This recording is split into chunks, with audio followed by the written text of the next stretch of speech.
ертегісі. Қыстың қақаған бір күнінде орманды аралап жүріп, қарным аш қалды.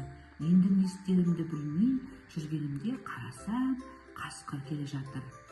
«Ей, түлкі, ашпын, тамақ таппай жүрмін», дейді қасқыр.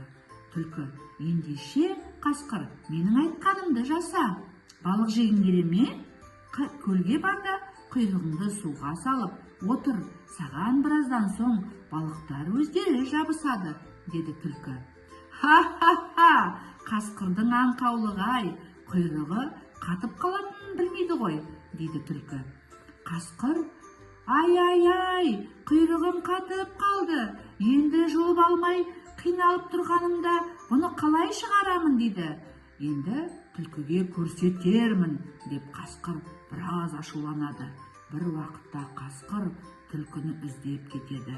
Ал түлкі болса бір ағаштың түбінде жатып алып: «Қасқыр келе жатыр, көзіне түспеуім керек», дейді.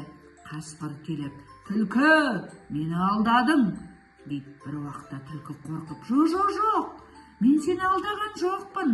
Мен көмектескім келді. Қателік менде болды. Қасқыр, кешіре көрші», дейді. Осылай сонымен түлкі айласынан қасқырдың құйрығының айырылып қалады. Балалар, еш уақытта аңқау болмаңдар.